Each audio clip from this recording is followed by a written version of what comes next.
Bonsoir et bienvenue sur le plateau du Grand Direct. Nous sommes le lundi 22 mars et à la une de l'actualité ce soir, évidemment, le carnaval de la Plaine à Marseille qui fait scandale. 6500 personnes hier sur la Canebière, 100 000 € de dégradation et des gestes barrières qui n'ont pas été respectés. Nous serons avec plusieurs invités dans ce Grand Direct, notamment Lionel Royer-Perrault, qui est président de la Soleam, qui gère la remise en état de la Plaine, de la place de la Plaine, et puis le docteur Annie Lévy-Mosiconacci pour parler de l'aspect sanitaire de la chose.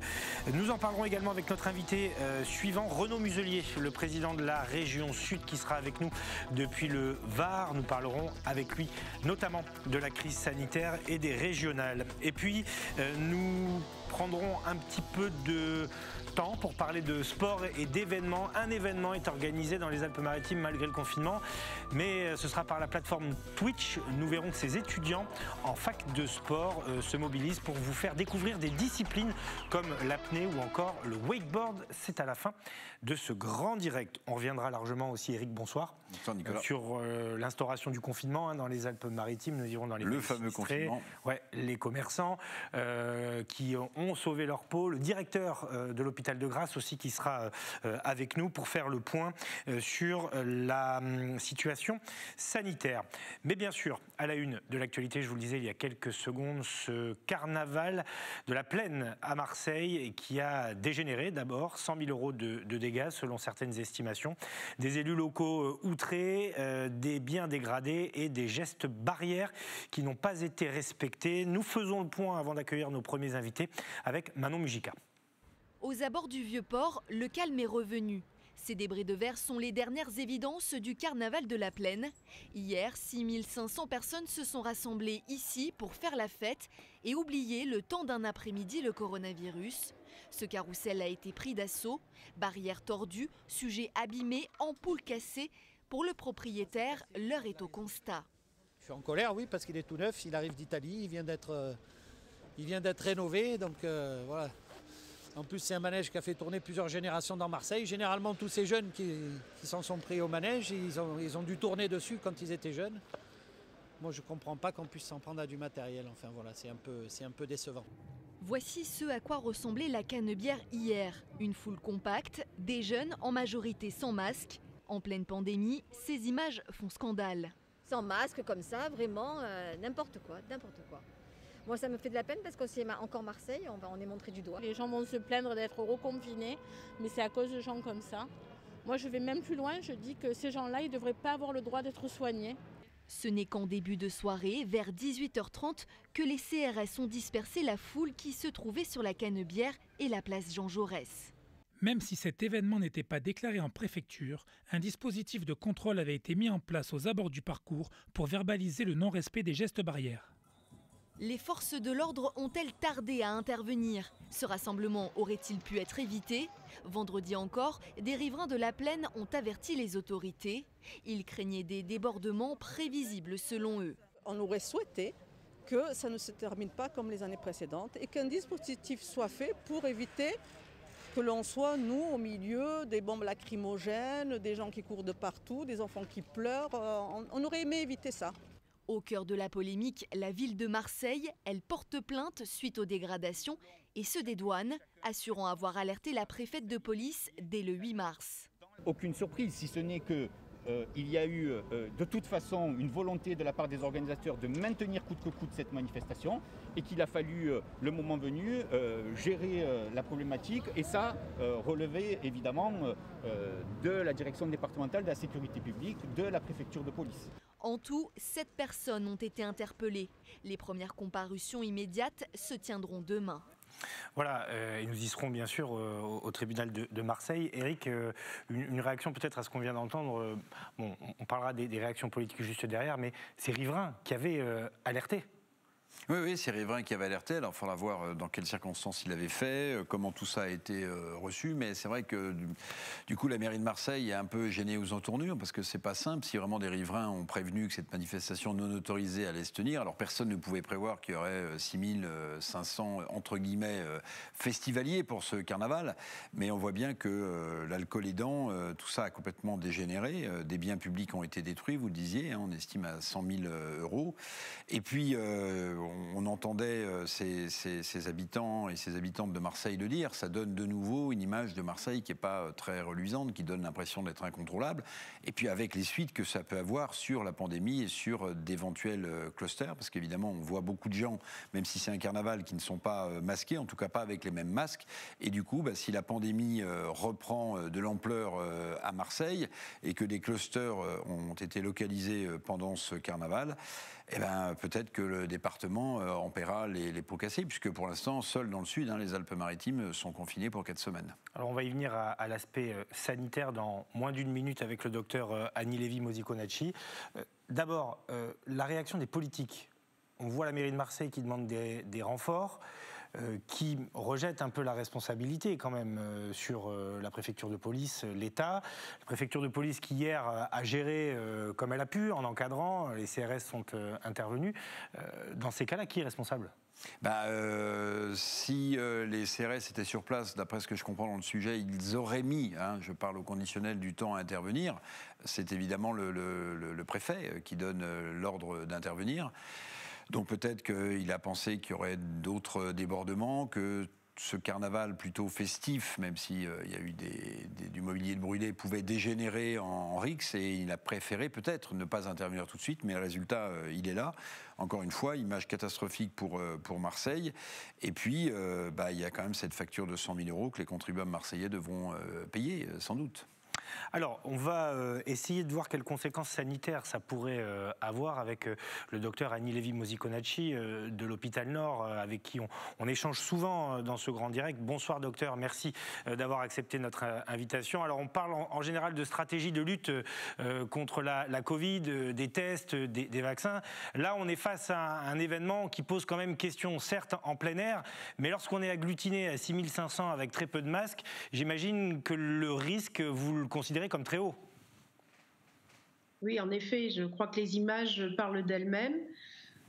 Bien sûr, il faut sortir, et c'est la devise qui est proposée, mais là, on n'est pas du tout dans une promenade personnelle. On est dans un rassemblement de plus de 6000 personnes qui, de façon collective, ont décidé vraiment de montrer de façon irrespectueuse et insensée les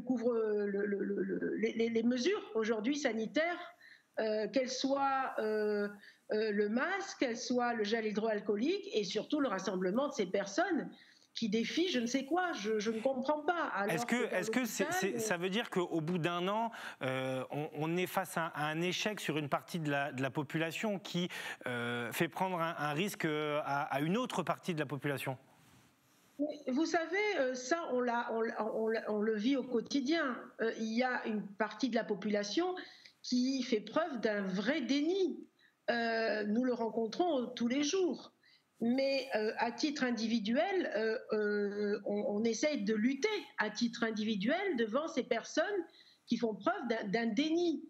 Mais là, on est au-delà de cette attitude individuelle. On est dans un déni collectif qui brave je ne sais quel défi aujourd'hui. Ici, c'est au nom de la liberté. Je crois que malheureusement, ils font fausse note. Parce que ce qui pend à la ville de Marseille, c'est un confinement comme dans d'autres territoires nationaux. Et on est vraiment dans une zone grise. Voilà, donc aujourd'hui, il y a un consensus général pour ne pas mettre Marseille dans le confinement. Mais je ne vous cache pas qu'entre les lits de réa qui sont quasi saturés, la population de plus en plus jeune qui arrive en réanimation, je crois que ce genre de festivité, le mot franchement n'est pas du tout approprié. Docteur Lévy-Mosiconacci, vous craignez qu'à partir de ce rassemblement, le nombre de clusters se multiplie et embrase la ville de Marseille avec cette épidémie ? C'est ça le risque ? Bien évidemment que c'est ça le risque, et je sais qu'on dialogue souvent et je vous remercie de votre confiance, mais nous, dès le mois de juillet, dans le cadre d'un collectif qui est toujours existant à Marseille, qui amène à une réflexion et des actions de terrain, dès l'été, nous avons dit attention, pas de rassemblement parce que le mois de septembre va être fulgurant. Or, aujourd'hui, ce genre de rassemblement, on a tout fait pour qu'il n'existe plus, pour permettre, bien sûr, de continuer à vivre avec les restrictions de liberté. Et bien sûr qu'elles sont difficiles à vivre. Mais là, c'est même pas une question de restriction de liberté. C'est de faire fi à la pandémie, c'est de faire fi aux efforts qui sont faits par tous. Et j'englobe aussi les jeunes qui sont confinés, c'est difficile pour eux.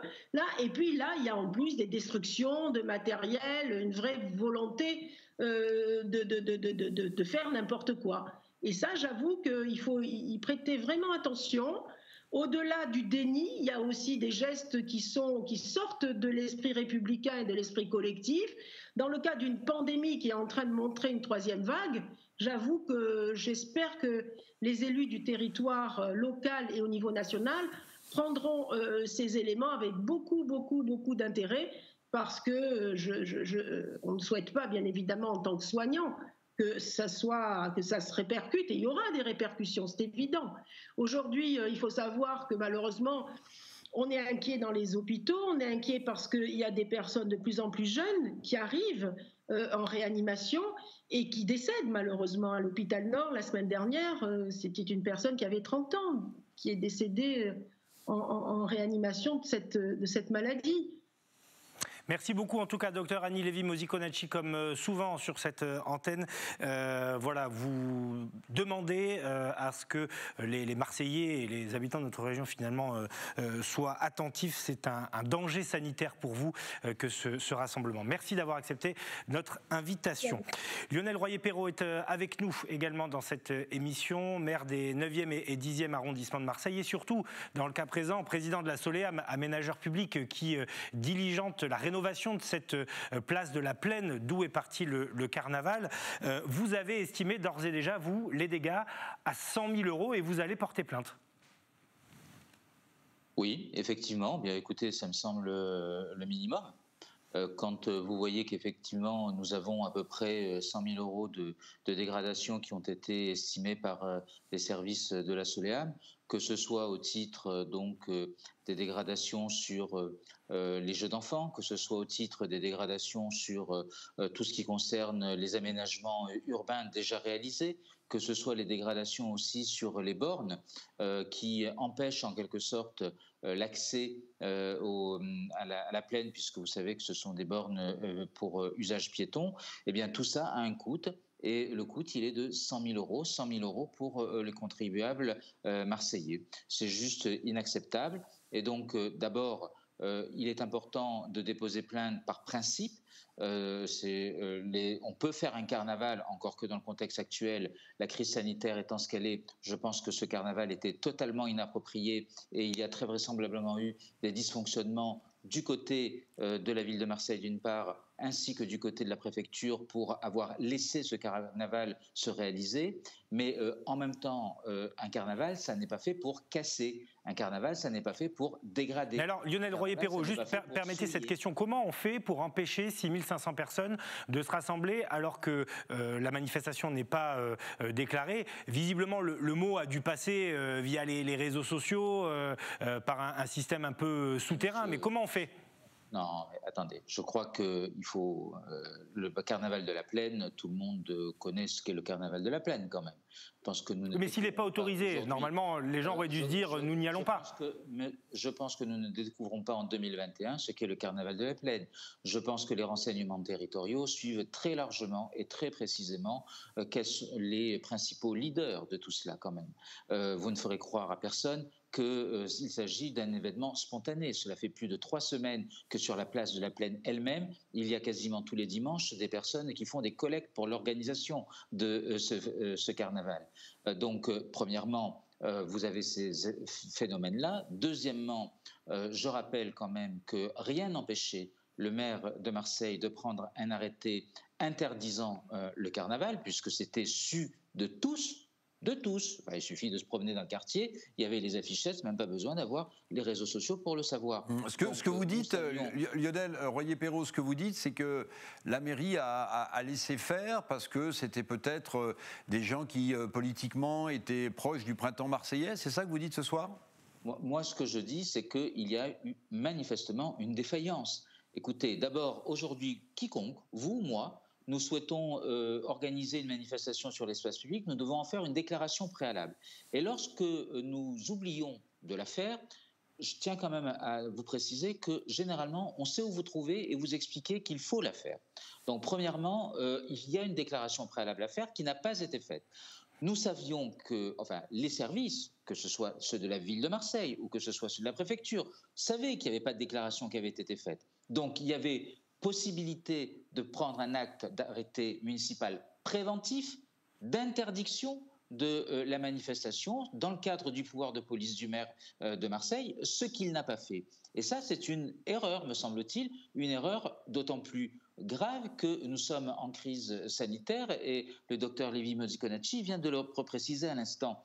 Donc ça, c'est le premier élément. Le deuxième élément, vous n'avez pas eu 6 500 personnes qui sont arrivées d'un coup d'un seul. Ces personnes sont arrivées par groupe, par petites vagues. Donc les services de police, quand même, savent traiter ce type de choses. C'est quand même pas la première fois que dans ce pays se passe ce genre de choses.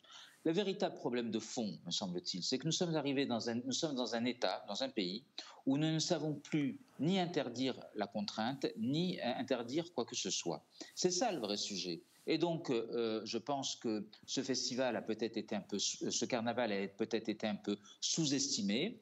Ce carnaval, du coup, a pris une ampleur du fait du contexte politique, du fait du contexte sanitaire où les gens, quelquefois, peut-être certains ont besoin de manifester encore plus gaiement ou joyeusement leur état d'esprit. Enfin, j'en sais rien. En tout état de cause, il y a eu beaucoup plus de monde que d'habitude.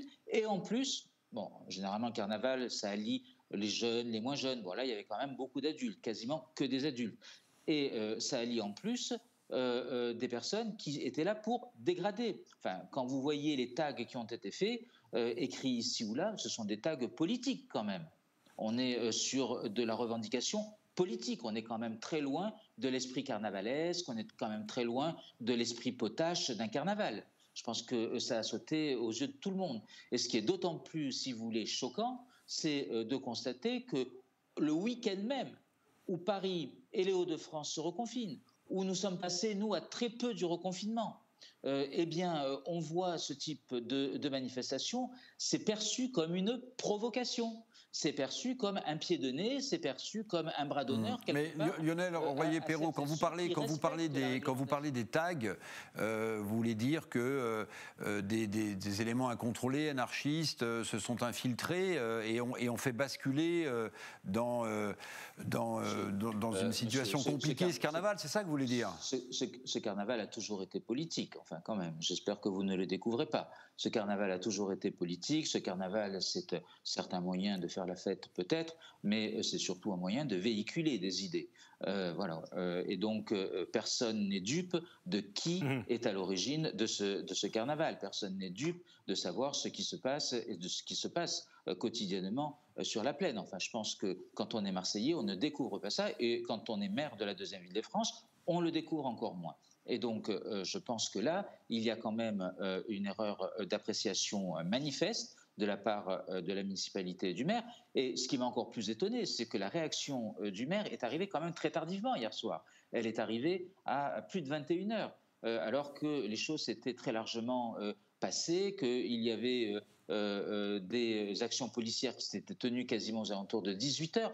Bref, j'ai quand même l'impression que politiquement, la municipalité est gênée aux entournures. Alors aujourd'hui, on essaie un peu de reprendre la main, on fait des déclarations, on fait des communiqués pour condamner. Bon, bref, tout ça est très bien, mais enfin, quand on est maire d'une commune, on gère sur l'instant T, pas sur l'instant T prime. Ça, c'est le premier élément. Et puis le deuxième élément, c'est que quand même, je suis quand même très surpris de voir que les services de l'État, d'une manière générale, je veux incriminer personne, mais les services de l'État aient pu laisser s'organiser cet événement sans prendre des mesures préventives. Merci beaucoup en tout cas Lionel Royer-Perrault pour votre réaction ce soir sur les antennes d'Azur TV, Provence Azur, Var Azur et Azur TV donc. Je rappelle que vous êtes maire des 9e et 10e arrondissements et président de la Soleam, l'aménageur public de la place de la Plaine qui effectivement depuis de nombreuses années est le théâtre de combats politiques. Merci à vous. Éric, pour clôturer sur ce sujet, même si évidemment on va en parler avec Renaud Muselier, aujourd'hui, politique ou pas, 6500 personnes qui se réunissent sans déclaration, qui ne portent pas le masque, ça paraît quand même effectivement assez hallucinant, surtout que tout le monde sait qu'on a échappé à Marseille à un confinement de peu. Oui, c'est inacceptable, c'est inadmissible, parce que les gens qui font attention au quotidien dans les rues, dans la Canebière ou dans les rues adjacentes, ils risquent de payer cette situation absolument hallucinante. C'est ça, c'est que même si c'est beaucoup de personnes, 6000 personnes, c'est rien par rapport à la population de Marseille. Et le risque, ce que disait le docteur tout à l'heure, c'est de voir des clusters se développer avec une pression hospitalière qui est ce qu'elle est déjà à Marseille, et donc des soucis supplémentaires en termes sanitaires. C'est ça le risque. On va suivre ça évidemment dans les jours qui arrivent. On va rejoindre tout de suite notre troisième invité dans ce grand direct depuis le Var. Il s'agit du président de la région Sud avec Marion Colangelo. Bonsoir Renaud Muselier, merci d'avoir accepté notre invitation ce soir sur les antennes d'Azur TV. Avant de parler de la crise sanitaire, un mot sur le dossier que nous venons d'étudier dans ce grand direct, ce carnaval à Marseille, carnaval de la Plaine qui a dégénéré, 6500 personnes, pas de masque et des dégradations. Comment vous réagissez ce soir? Je suis consterné, je condamne et je suis concerné. Donc comment on peut arriver sous prétexte d'un carnaval où on a tous envie de faire la fête, de danser, de s'amuser, prendre autant de risques au moment où on est en bordure limite d'une fermeture du département des Bouches-du-Rhône, où on est absolument à la limite. C'est le meilleur moyen pour que nous confine tous. Donc je suis consterné de cette imbécilité, de cette absence de sens commun, collectif. C'est sidérant, quoi. Et en plus, ça nous donne encore une image catastrophique de la ville de Marseille, mais ça c'est encore autre chose. Mais c'est à condamner.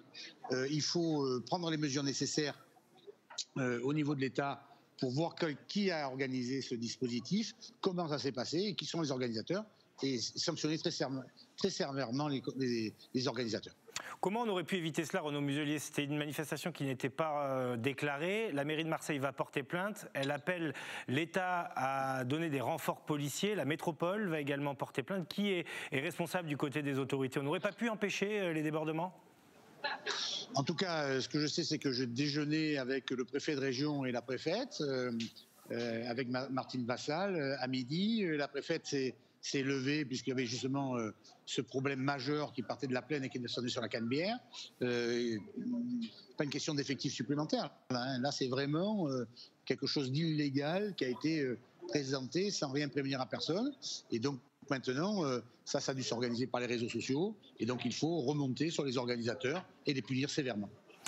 Pour en venir à la crise sanitaire qui nous occupe quand même depuis une bonne année maintenant, on est confronté à une situation particulière dans notre région, les Alpes-Maritimes confinées, ce qui n'est pas le cas du Var ni des Bouches-du-Rhône. Est-ce que vous comprenez que les Alpes-Maritimes soient confinées ? J'espère surtout qu'ils vont être déconfinés au plus tôt. Quand la décision a été prise, vous savez, moi j'ai toujours les trois mêmes critères qui permettent d'avoir un thermomètre pour prendre la bonne température et qu'elle ne se discute pas. C'est le taux d'incidence. Et quand les Alpes-Maritimes malheureusement ont été confinées, le taux d'incidence était à 700, alors qu'il était à 290 sur les autres départements. Le taux de positivité, les Alpes-Maritimes étaient à 13. Alors que les autres départements étaient à 7, et le taux de patients en réanimation, et les Alpes-Maritimes étaient à 140, 110 dans le Var et 80 dans les Bouches-du-Rhône, pour parler des départements les plus nombreux. Et donc il y avait la nécessité de prendre une décision pour les Alpes-Maritimes. Ce qu'on peut constater, c'est que j'ai fait faire une cartographie régionale que je suis semaine par semaine, qui nous donne la possibilité de savoir par les eaux usées ce qu'il se passe sous 5 jours. Et ce que je peux vous dire aujourd'hui dans la semaine, qui est la semaine 11, c'est-à-dire que les Alpes, Nice, qui était, enfin, le territoire de la métropole de Nice, qui était tout en rouge, se retrouve aujourd'hui en jaune et en orange. Donc ça a considérablement baissé. Et au niveau des taux d'incidence, on passe sous la barre des 400, ou à peu près. Et donc on se retrouve dans une situation où on a maintenant un peu d'espoir pour les Alpes-Maritimes. Maintenant, la question qui va arriver derrière, c'est à quel niveau on peut estimer qu'on peut réouvrir. Et j'espère que ce niveau sera fixé avec un taux d'incidence autour de 300, comme les autres, un taux de positivité en dessous de 10, comme les autres. Et là, on y est maintenant dans les Alpes-Maritimes, et un taux en réanimation, où vous êtes encore un peu haut dans les Alpes-Maritimes, alors que dans le Var et dans les Bouches-du-Rhône, on est à peu près à 100. Renaud Muselier, j'aimerais revenir un instant sur le carnaval de Marseille, si vous voulez bien, avant qu'on aborde la question aussi des régionales, parce que vous avez co-signé une tribune dans le Figaro pour que ces régionales se tiennent. Sur le carnaval de Marseille, l'adjoint au maire de Marseille à la culture, Jean-Marc Coppola, dit que c'est évidemment irresponsable, mais il dit qu'il faut comprendre aussi la frustration des jeunes qui n'ont pas beaucoup de possibilités de s'amuser. Est-ce que vous reprendriez à votre compte ce terme de les jeunes sont frustrés, voilà, il faut un peu comprendre aussi ces débordements. Ah non, mais moi je comprends pas. Moi je suis pour la réouverture, je suis pour l'expérimentation, mais je suis pas pour le non-respect des règles et la désobéissance civile. De surcroît, là, on a un contexte sanitaire avec une épidémiologie gravissime. On n'a pas le droit de faire n'importe quoi, n'importe quand, sous prétexte qu'on est frustré. Pourquoi il n'y a qu'eux qui sont frustrés ? Vous croyez que mes enfants, qui ont entre 14 et 25 ans, ils ne sont pas frustrés? Vous croyez que ceux qui font leurs études, qui sont bloqués dans les crous, ils ne sont pas frustrés? Vous croyez que toute cette tranche d'âge, 18-25 ans, elle n'est pas frustrée? Vous croyez que ceux qui ont au-dessus et qui ne sont pas prioritaires pour la vaccination, ils ne sont pas frustrés? Non, il y a besoin d'une responsabilité collective, et les propos de M. Coppola doivent être condamnés, je les condamne formellement. Il y a eu des dégradations de biens publics, Nicolas Gallup en parlait, c'est estimé à 100 000 euros quand même, 100 000 euros de dégradation de biens publics lors de ce carnaval marseillais entre guillemets. Qui va payer? Comment est-ce qu'on va faire? Il faut demander à M. Coppola. La ville de Marseille, ce qui a été détruit appartient à la ville de Marseille. M. Coppola ne peut pas dire je vais payer d'un côté et je félicite ceux qui ont tout cassé. Il y a une incohérence dans le propos. Alors il ne félicite pas, il dit que ce sont des irresponsables, mais qu'il faut comprendre la frustration. C'est ça, ces termes employés. Oui, de toute façon, les 100 000 euros de dégâts, ils sont là. C'est les Marseillais qui vont les payer. Pour un peu que vous ayez aussi maintenant une contamination complémentaire, c'est Marseille après et la métropole de Marseille qui va être fermée pour répondre aux normes sanitaires. Tout ça est de la folie pure, il faut le condamner et ne trouver aucune justification possible. Oui, Renaud Muselier, juste dernière question sur le carnaval. Certains mettent en avant des groupes d'anarchistes, pas forcément d'ailleurs des Marseillais, ou de l'ultra-gauche. Vous reprendriez à votre compte également ces termes de gens qui viennent de l'extérieur et qui ont mis un peu la pagaille à Marseille? En tout cas, ce qui s'est passé, ce dont je suis sûr, c'est que ça part de la Plaine, qui est un fief, ça passe par la rue d'Aubagne, qui est un fief de l'électorat de M. Coppola. C'est vraisemblablement la raison pour laquelle il est en difficulté. Une question sur les régionales. Alors sur les régionales, il y a cette tribune que vous avez co-signée avec d'autres patrons de régions et de départements. Vous êtes bien sûr le président des régions de France. Vous êtes évidemment contre un report des élections régionales et vous notez de manière astucieuse dans cette tribune que 12 pays, 13 si on comptait la Suisse, en Europe ont pourtant effectué leurs élections pendant l'année précédente. Donc ça veut dire que, épidémie ou pas, il faut tenir ces régionales et ces départementales. Et vous avez noté aussi que l'Italie, par contre, a déplacé pour le mois d'octobre. Donc moi, je suis un Européen convaincu, mais on ne peut pas me dire on ferme les stations de ski parce que les Européens ont décidé de fermer les stations de ski avec les dommages économiques pour nos montagnes qui sont dramatiques. Et en même temps, me dire si on suit l'Europe pour les stations de ski, on ne les suit pas pour les élections. C'est un petit clin d'œil qui fait en sorte que moi, je cherche simplement de la cohérence. C'est quand on est cohérent dans son propos qu'on est estimé et respecté et qu'on donne une légitimité à la décision et aux paroles politiques. Et donc, moi, j'œuvre pour la réouverture. J'ai ma session des festivals qui arrivent. J'ai la fête des terrasses à organiser. Ici, aujourd'hui, je suis dans le Var et la gestion de l'eau. On est sur des priorités. Il ne nous a pas échappé que avant-hier, j'étais au Parlement européen où j'ai gagné le prix d'une des 6 meilleures régions d'Europe dans la gestion de la crise sanitaire. Donc, je suis obnubilés par ça toute la journée. Je fais des propositions d'expérimentation, des propositions de vaccination pour les jeunes. On a fait des vaccinobus, on travaille avec les collectivités territoriales et on demande en permanence au gouvernement de nous écouter et de participer à cette démarche. On n'a pas toujours un très bon écho côté sanitaire.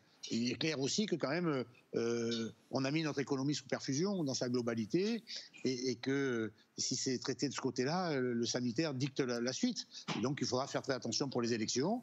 Mais je constate qu'il y a des pays où on vote et des pays où on peut ne pas voter comme le nôtre. Et donc je suis interpellé. Une dernière chose, je voulais revenir justement sur le prix qui a été décerné à la région Sud pour sa gestion de la Covid-19, notamment sur le volet économique. On rappelle que vous avez injecté plus d'1 milliard d'euros pour la relance économique. J'ai envie de vous demander quelle est l'étape suivante, parce que j'imagine que ce n'est pas maintenant que vous souhaitez desserrer l'étreinte. Moi, je veux desserrer l'étreinte par rapport à... Non, mais des efforts que vous faites pour l'économie, c'est ça que je voulais dire. Alors oui, pour l'économie, je mets en place un dispositif qui fait en sorte que, secteur par secteur, j'essaye de passer des contrats triennaux de façon à leur donner une visibilité dans la distance, puisqu'il y a des aléas et il y a un an, on voit bien qu'en un an, on n'a pas beaucoup avancé. Donc ce qui est important, c'est d'arriver à donner de la visibilité pour le monde de la culture, pour les restaurateurs, pour tous ceux qui sont en souffrance, et ils sont très très nombreux aujourd'hui dans la région. Si j'ai été primé... ça veut dire que j'ai plutôt, avec ma majorité, plutôt pas mal anticipé, puisqu'on est fait parmi les seuls Français, en tout cas, ou les 6 Européens. Et l'enjeu maintenant, c'est de mobiliser des fonds européens sur des dispositifs et d'engager des possibilités de réouverture secteur par secteur. Et c'est mon combat permanent, c'est regardez les autotests salivaires, je les ai demandés depuis le mois d'octobre. Le mois d'octobre, je demande les autotests salivaires, ils sont arrivés la semaine dernière. Et donc on prend chaque fois 3-4 mois de retard. Moi, j'essaie d'avoir 3-4 mois d'avance. Dernière question, Renaud Muselier. Qu'est-ce que vous avez pensé de l'épisode de la fameuse attestation et du couac autour de cette double page d'attestation avec les astérix, les 1 km, les 10 km, les 30 km? C'était inévitable? On ne pouvait pas se préparer plus en amont? Moi, je suis un grand décentralisateur, je suis pour la territorialisation, et on voit qu'à la moindre occasion, des décisions difficiles à prendre sur le plan politique sont en plus très complexes à appliquer, parce que ridiculisées par une administration qui recentralise. Donc là, je suis intimement convaincu que ce soit M. Castex, M. Véran, et Dieu sait si, ou M. le Président de la République, et Dieu sait si je ne suis pas toujours très aimable avec eux, là, ils ont été complètement débordés par une administration qui veut toujours reprendre le pouvoir. Et donc ça, c'est insupportable. Et c'est pour ça que c'est aussi difficile à gérer. C'est que chaque fois, il y a eu le bazar des critères, où on a changé les taux d'incidence, on a changé les taux de positivité, on a changé les endroits de territorialisation. On nous a expliqué en début de semaine c'était la région, puis après, en fin de semaine, on nous a dit que c'était le département. Et tout ça mis bout à bout, fait en sorte qu'il y a un sentiment d'incompréhension, parfois d'injustice, et donc de volonté de respiration que je comprends très légitimement. Voilà, donc ces attestations montrent l'imbécilité d'une administration tatillonne, incapable de prendre les bonnes décisions pour les faire appliquer. Et ce sera le mot de la fin. Merci beaucoup, Renaud Muselier, d'avoir accepté notre invitation ce soir, donc depuis le Var, aux Arcs très exactement, où vous étiez accompagné de Marion Colangelo. On a parlé de la gestion de la crise sanitaire et des Alpes-Maritimes confinés 7 jours sur 7. Nous avons entendu Sébastien Ollaran, le maire de Breil-sur-Roya, la semaine dernière, s'inquiéter pour les vallées sinistrées. Eh bien, Breil-sur-Roya, c'était la destination du jour pour Claudia Olivier. Reportage. Au secours populaire de Breil-sur-Roya, Yuba travaille sans relâche depuis l'ouverture du centre, quelques jours après le passage de la tempête Alex. Depuis les annonces d'un confinement 7 jours sur 7, l'association doit complètement se réorganiser. Avant, il y avait la distribution 3 fois par semaine. Maintenant, on va le faire 2. On va concentrer les distributions pour éviter notamment les contacts. Pour Yuba et les bénévoles, le confinement pourrait rimer avec un sérieux coup d'arrêt pour la reconstruction de la vallée, 5 mois après le passage de la tempête Alex. Ça va ralentir encore plus la reconstruction à mon avis, et surtout, comme je dis, il y a beaucoup de gens de l'extérieur qui étaient intéressés, qui venaient souvent pour monter des projets, etc. etc. Et maintenant, je ne sais pas comment ça va se passer par rapport à ça. Paradoxalement, pour les habitants de Breil, ce confinement 7 jours sur 7 ne change pas grand-chose. Non. Rien du tout. Pourquoi? Parce que maintenant j'ai l'habitude. Non, on n'est pas forcément confiné, c'est vrai.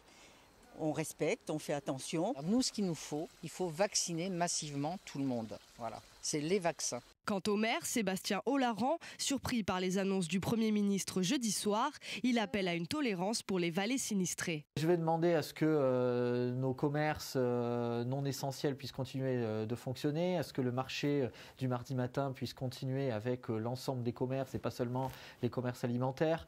Je vais demander aussi à ce que les habitants dans la Roya puissent se déplacer et qu'on ne mette pas de sanctions envers des bénévoles qui viendraient vers nos vallées pour aider les personnes sinistrées. Ce lundi après-midi, le préfet délégué à la reconstruction des vallées, Xavier Pelletier, a organisé une réunion avec les maires de plusieurs communes pour tenter d'apporter des réponses et des précisions aux habitants des vallées sinistrées des Alpes-Maritimes.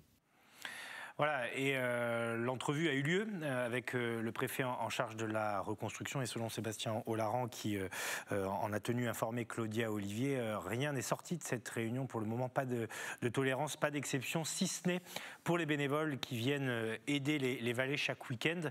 Donc pour le moment, c'est le même régime que sur le littoral et sur le reste du département des Alpes-Maritimes. Avant d'évoquer la situation sanitaire, justement dans le 06, deuxième reportage autour des commerces dits essentiels. La liste s'allonge, parmi eux les libraires et les fleuristes, plutôt rassurés. Reportage d'Alexis Ricard. Ce troisième confinement voit plusieurs commerces basculer dans la catégorie des essentiels et ainsi rester ouverts. C'est le cas des libraires. Ici à Cannes, Florence avait entamé un combat lors du deuxième confinement afin de rouvrir. Cette fois-ci, bonne nouvelle, elle peut travailler sans mener ce bras de fer. Nous savions déjà depuis 3 semaines, lorsqu'on en a parlé de confinement le week-end, que les librairies étaient enfin considérées comme essentielles. Si nous n'en avons jamais douté, c'était quelque part une victoire que le gouvernement le reconnaisse enfin. Cela dit, là nous n'en doutions pas non plus. Et si jamais, j'avoue que si jamais ça n'avait pas été le cas, je pense que je serais repartie au front comme ça a été le cas en novembre. Le confinement ne semble pas perturber l'activité de la librairie. Seconde bonne nouvelle, l'horaire décalé du couvre-feu à 19h. Non, franchement, tout fonctionne normalement. Nous allons étendre nos horaires le soir puisque le couvre-feu maintenant est fixé à 19h. Donc nous fermerons à 18h30 et non plus 18h ou 17h45. Enfin, on va fonctionner normalement et c'est sûr que nous risquons d'avoir un petit peu moins de passages de par ce confinement ou ex-finement, comme le disaient certains journalistes. Mais globalement, je pense que tout va bien fonctionner. Alors de l'autre côté, bien entendu, nous sommes toujours pénalisés pour notre salon de thé, restaurant et tous les événements que nous organisons habituellement. Les clients, eux, sont ravis de pouvoir réaliser leur achat dans un commerce de proximité. Très important, parce que c'est le seul refuge actuel, enfin pour moi. Enfermé toute la journée à la maison, il faut bien s'occuper. Et c'est toujours agréable d'avoir une bibliothèque bien remplie. C'est vrai qu'on s'y perd un petit peu dans toutes les mesures qu'on nous donne. Et donc c'est bien de se réfugier dans quelque chose qu'on connaît bien, la lecture, la littérature. Heureusement voilà, que des petits commerces comme ça sont ouverts. Autre commerce dorénavant essentiel, les fleuristes. Ils sont rassurés d'autant que l'activité ne faiblit pas. Écoutez, très content, très soulagé. Comme je n'arrête pas de dire, c'est simplement une question de gestion du magasin, de la gestion de notre façon de travailler, la gestion de l'approvisionnement du magasin, parce que c'est des produits qu'on achète presque tous les jours. Le couvre-feu reculé d'une heure est là aussi une très bonne nouvelle. Il permet aux clients de passer acheter des fleurs en sortant du travail. En revanche, l'activité liée au mariage reste très perturbée. Pour autant, la demande ne faiblit pas. J'avais un rendez-vous mariage samedi à la boutique et comme on ne savait pas, on a proposé sans problème un rendez-vous en vidéoconférence avec les mariés. Ça a changé un petit peu les habitudes. Oui, et qu'aujourd'hui, ça choque personne. Les personnes, ils sont disponibles plus aujourd'hui aussi à faire un démariage décalé, on va dire, une petite cérémonie civile entre amis, entre familles, et on pensera à la fête plus tard. La liste complète des commerces dits essentiels est disponible sur le site officiel du gouvernement. Pour rappel, une attestation demeure nécessaire pour se rendre dans ces derniers. Voilà, on va rester dans le domaine du commerce avec vous, mon cher Eric. Je me permets juste de saluer Walid Ben Brahim, qui est le directeur du centre hospitalier de Grasse. On a un petit peu de retard, donc je voulais m'excuser auprès de lui. Il est avec nous. On arrive dans 3 minutes parce que Eric veut nous parler de commerce et de ce qui a cartonné justement pendant les confinements. Oui, ce qui a cartonné pendant le confinement, en tout cas pendant les confinements stricts du mois de mars et du mois de novembre. Alors les livres, on a beaucoup lu évidemment en France. Les bouquets de fleurs aussi, on l'a vu dans ce sujet. Mais on a aussi beaucoup acheté de jeux vidéo, Pour la première fois dans le pays, le chiffre d'affaires des jeux vidéo a dépassé les 5 milliards d'euros. C'est considérable. On a acheté des meubles dès l'instant où on était déconfiné. On a acheté aussi beaucoup, parce que les salles de sport étaient fermées, d'haltères ou de tapis de sol pour faire du sport à la maison. Je regardais ces pour l'instant, j'ai rien acheté de tout ça. Absolument spectaculaire. Plus 160% pour les haltères et plus 112% pour les tapis de sol. Et comme vous êtes musicien, mon cher Nicolas, mais plutôt de la batterie, sachez aussi, parce qu'on a applaudi les soignants sur les balcons et qu'on a beaucoup chanté, qu'il s'est vendu 500 000 guitares en France en 2020, c'est-à-dire 100 000 de plus qu'en 2019. C'est considérable. Et puis, je gardais le meilleur pour la fin, pour notre région. Il y a eu un boom également sur l'achat de savons de Marseille, dont les propriétés antiseptiques ne sont plus à démontrer. Les 4 savonneries principales qui ont cette appellation savon de Marseille ont vu leur vente augmenter entre 30 et 50%. C'est absolument considérable. Alors reste à savoir ce qui va être acheté avec ce confinement extérieur, puisqu'on l'appelle comme ça maintenant. Est-ce qu'il y aura beaucoup de chaussures de sport, des vélos dans un rayon de 10 km ou pourquoi pas des chocolats de Pâques? On fera le bilan dans quelques semaines. En tout cas, vous nous avez donné une idée pour les jours qui viennent. La savonnerie du Midi, dont on a vu les images à Marseille, sera sûrement ravie de venir dans ce grand direct pour nous parler des produits. Et effectivement, en plus, très sérieusement, le savon qui est quand même aujourd'hui l'outil numéro 1, enfin l'un des outils numéro 1 pour combattre la Covid-19. Absolument. Quand on se lave les mains avec. Bonsoir Walid Ben Brahim, merci d'être avec nous avec un petit peu de retard, directeur de l'hôpital de Grasse. On va évoquer les choses sérieuses avec vous parce que les Alpes-Maritimes sont confinées et vous passez, vous, au niveau 5 à l'hôpital de Grasse. C'est ça, expliquez-nous un petit peu ce que ça veut dire et quelle est l'organisation. Oui, tout à fait. On est passé en milieu de semaine dernière sur ce qu'on appelle le palier 5. Alors, ça veut dire très concrètement qu'on, depuis aujourd'hui, on déprogramme des activités à nouveau pour la 3e fois depuis un an pour pouvoir créer des capacités spécifiques pour prendre en charge les patients atteints de Covid. Donc, pour faire face à cette fameuse tension hospitalière qui est très élevée dans le département, où en êtes-vous, vous, à Grasse ? C'est une tension qui est très élevée dans tout le département, mais en particulier à Grasse sur ces 10 derniers jours.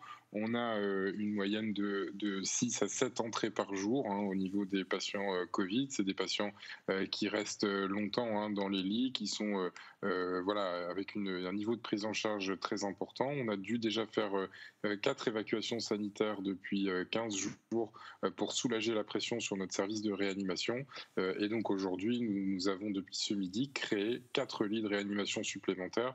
Alors ça peut paraître peu, mais c'est un chiffre très important. C'est 5% de l'offre des Alpes-Maritimes en plus qui est aujourd'hui à Grasse, avec un besoin en personnel très très important pour encadrer ces lits de soins critiques.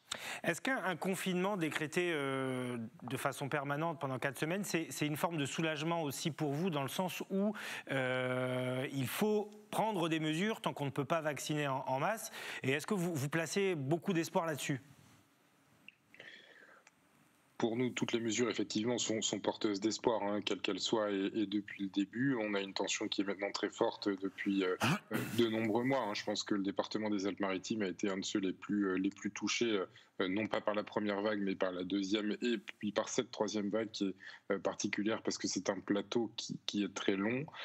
Et donc, effectivement, toutes les mesures, vous avez parlé des mesures d'hygiène. On a aussi la vaccination, avec un centre de vaccination qui marche très bien à l'hôpital de Grasse, et on va accélérer les vaccinations dans les prochaines semaines. Et puis les mesures de couvre-feu, de confinement, si elles nous permettent de soulager la tension hospitalière, elles sont toujours les bienvenues.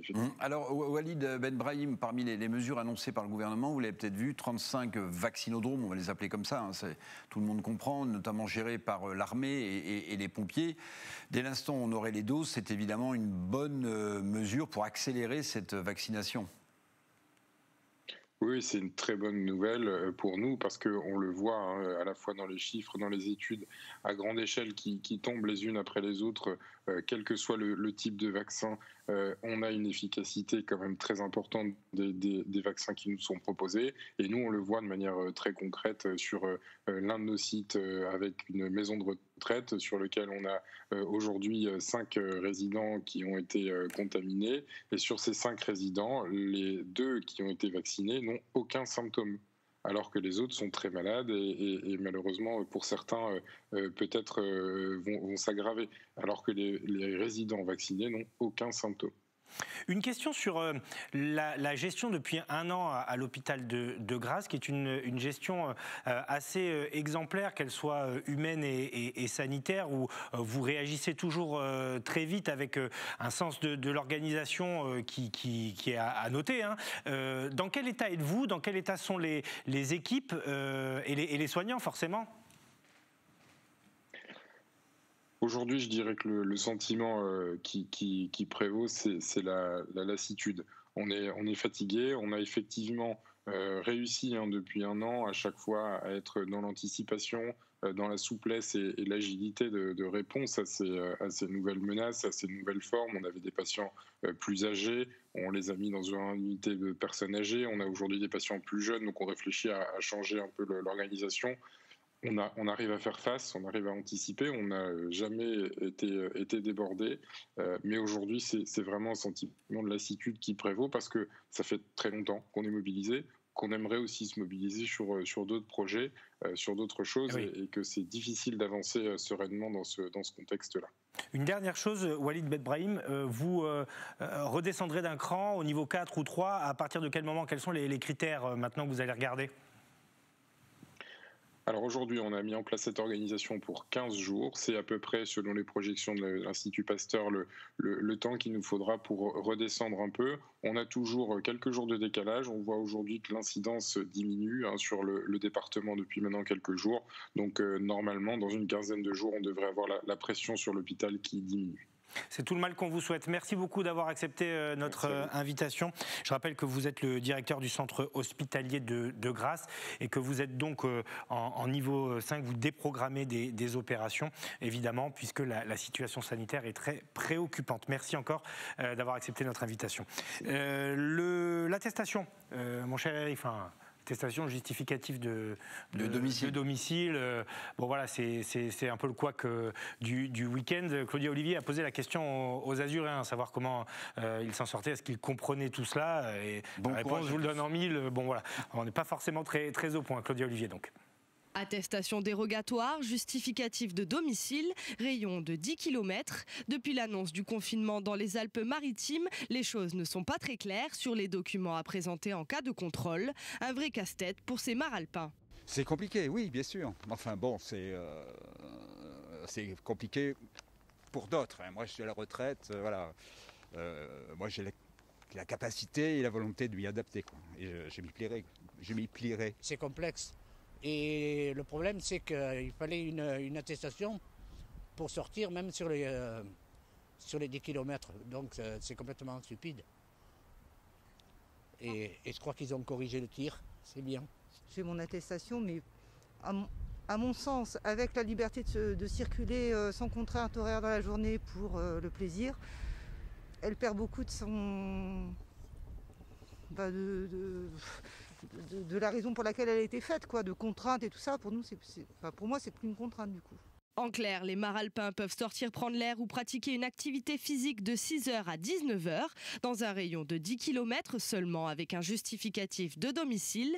Pour les déplacements professionnels, familiaux, administratifs ou médicaux, ainsi que des déplacements vers les lieux de culte, dans un rayon de 30 km ou plus, l'attestation est obligatoire. Voilà, alors vous avez vu, on leur pose la question sur l'attestation, certains qui disent on ne comprend pas vraiment, parce qu'effectivement, si on peut passer la journée dehors, est-ce que cette attestation est vraiment utile ? 30 km, 10 km... 1 km pour le chien ? 1 km, ouais, c'est ça. Non, ouais. Bon, voilà. Le justificatif de domicile, comme on l'avait suggéré vendredi, c'est quand même sans doute la chose la plus simple. Oui, voilà. Alors, tiens, vous me tendez la perche parce qu'on en a plaisanté ce week-end. Vous avez vu que le gouvernement a adopté votre proposition. Donc, deux solutions. Soit le gouvernement met un peu plus de temps ou soit il regarde le Grand Direct. Voilà, à s'ouvrir au bon sens que vous, soit il regarde les propositions d'Éric Revel dans le Grand Direct. Moi, j'opte pour la deuxième option. Mais non, mais ça paraissait une espèce d'usine à gaz absolument incontrôlable. Puis on avait posé la question aux représentants des forces de l'ordre, c'est comment est-ce que quand vous êtes policier ou gendarme et que vous devez contrôler tout ça, vous lisez une attestation qui faisait quand même 2 pages avec des astérix, des alinéas, enfin voilà. Pour 10 km, il suffit de produire une quittance de loyer ou une facture EDF pour prouver où vous habitez et pour voir si vous êtes à 10 km de votre lieu d'habitation. Ça me semblait tout simple. Alors en tout cas, apparemment, il y en a qui dépassent les 10 km de rayon parce que à Marseille, par exemple, des Niçois, des Dunkerquois, des Parisiens auraient fait leur apparition. Alors ils sont partis avant l'instauration du couvre-feu, mais voilà, leur présence sur la Côte d'Azur, enfin non pas la Côte d'Azur, mais le Var et les Bouches-du-Rhône se ferait remarquer. Ils viennent passer le confinement ici alors que le printemps est en train de naître. Reportage donc dans la cité phocéenne, Cindy Chevaux. On pourrait croire à un jour de vacances. Ce lundi, aux abords du marché du Prado à Marseille, on profite des premiers jours du printemps. Parmi les Marseillais, quelques Franciliens et Lillois arrivés discrètement ce week-end arpentent les stands. Entre surfréquentation des calanques et bienfaits économiques, les commerçants sont plutôt partagés. Moi, je suis plutôt contre. Déjà par rapport aux calanques, comme je vous ai dit, c'est une horreur cette année. L'année dernière, ça a été horrible. Et cette année, ça va être la même chose. Nous, les Parisiens, alors d'accord, c'est le confinement, on comprend que normalement, ils ne doivent pas sortir de leur région. Par contre, au niveau économique, ça nous booste un petit peu parce que ce sont des acheteurs, ils viennent, ils se font plaisir sur nos marchés. Donc finalement, l'un dans l'autre, on est un petit peu content de les voir malgré tout. Il n'a fallu que quelques heures après les annonces gouvernementales pour que les Franciliens s'empressent de prendre leur billet de train à destination des campagnes ou du bord de mer. Cet hôtel sévèrement touché par la crise sanitaire en tire profit. On ne savait même pas à quoi s'attendre et on en a eu, alors j'estime que ça fait à peu près 25% de nos réservations totales. Ce qui est moins que d'habitude, il faut le dire, sur les week-ends, mais toujours plus que ce qu'on aurait pensé du fait que officiellement ils sont confinés. Un peu de Lillois de temps en temps, des Niçois oui, puisqu'ils migrent vers chez nous en ce moment. Quant à ce dirigeant d'entreprise marseillais, ses voyages d'affaires à Paris sont annulés. Oui, en fait, mes activités avant le Covid m'ont mené à être en déplacement. Aujourd'hui, avec le Covid, je suis assigné à résidence, dans ma ville, puisque je suis Marseillais. Il n'empêche qu'on s'aperçoit qu'il y a un véritable exode de la part des Parisiens et des Franciliens. Alors, dans le sud, à Marseille, j'ai envie de vous dire, on connaît la chanson. Mais le refrain, comment on peut dire, commence à lasser, par peur prioritairement de la propagation du virus. Avec un taux d'incidence stable dans les Bouches-du-Rhône qui s'élève à 314, les Marseillais espèrent que ce nouvel exode ne les conduise pas, eux aussi, vers un potentiel nouveau confinement. Alors on les comprend, hein. Lillois qui viennent belle région, il fait déjà chaud. On referme cette page consacrée au Covid et on va s'intéresser au procès de la famille Guérini, des frères Guérini, Alexandre et Jean-Noël, qui sont jugés depuis une semaine maintenant. Yann Telcriado fait le point sur la semaine d'audience qui vient de passer et sur celle qui attend donc les frères Guérini. C'est la deuxième semaine du procès des frères Guérini au tribunal correctionnel de Marseille. L'ancien président du Conseil général des Bouches-du-Rhône est arrivé ce lundi vers 8h45, quelques minutes après son frère Alexandre. Jean-Noël Guérini comparé pour prise illégale d'intérêt. Il lui est reproché d'avoir favorisé son frère pour l'exploitation d'une décharge pour le compte de la communauté d'Aubagne et du pays de l'Étoile. Aujourd'hui, c'est l'ancien président de cette collectivité qui se retrouve à la barre.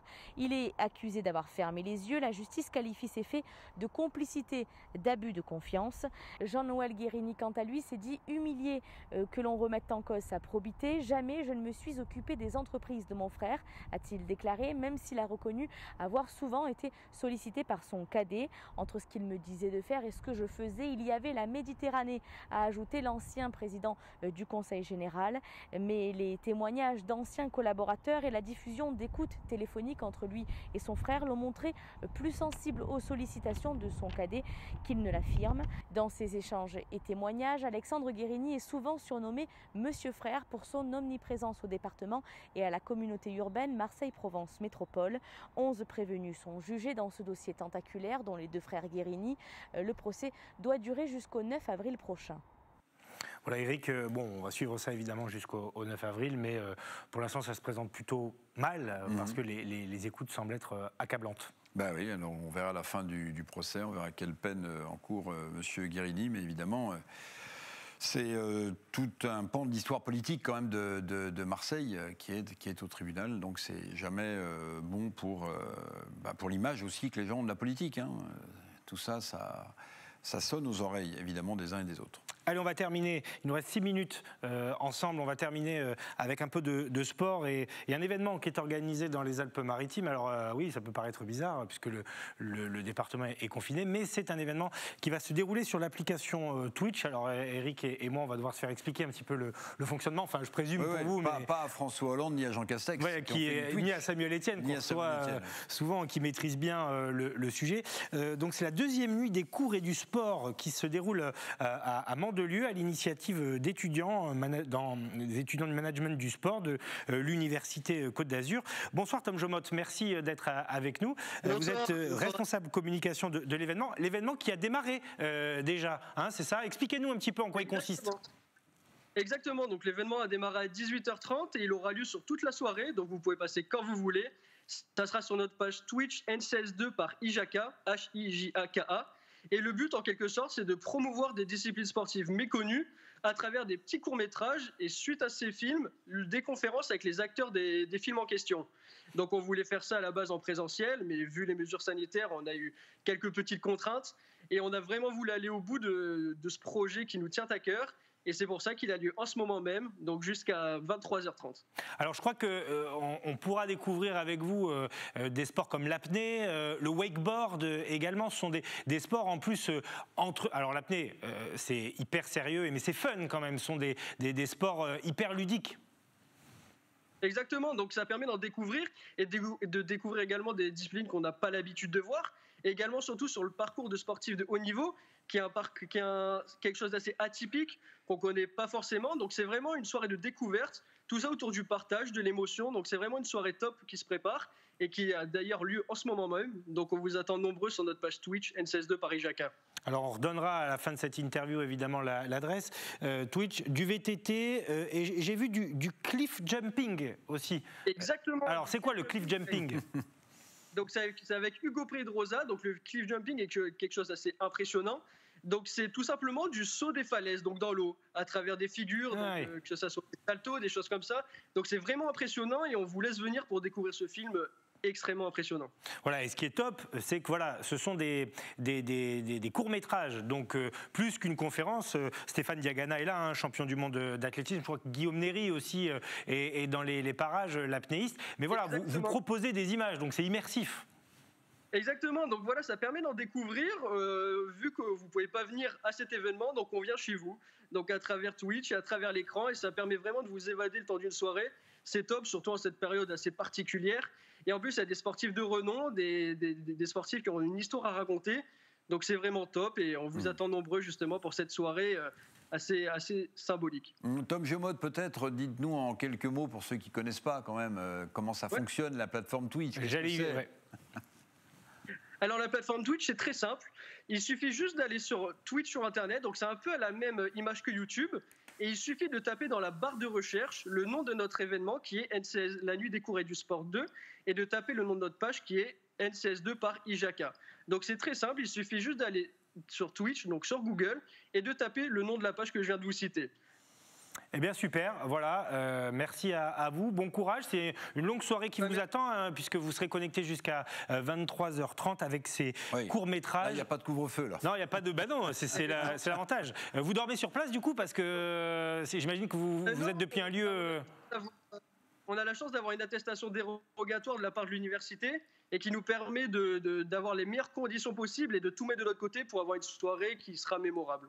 Voilà, et qui est présentée en direct depuis Mandelieu. Merci beaucoup Tom, bonne soirée, bon courage et passez le bonjour à Stéphane Diagana, Guillaume Néry, à tous les sportifs et à tous les membres de l'association. Merci à vous. Rendez-vous donc sur Twitch, on va se connecter juste après ce grand direct. Merci Eric. Merci beaucoup Nicolas. On se retrouve demain évidemment pour la suite de nos aventures. Merci à Théo Sarfati, Ilan Dehé, Fabrice Giusto, évidemment Sébastien Lyotard, Stéphanie Mossman et Philippe Caudet. Bonne soirée sur les antennes d'Azur TV.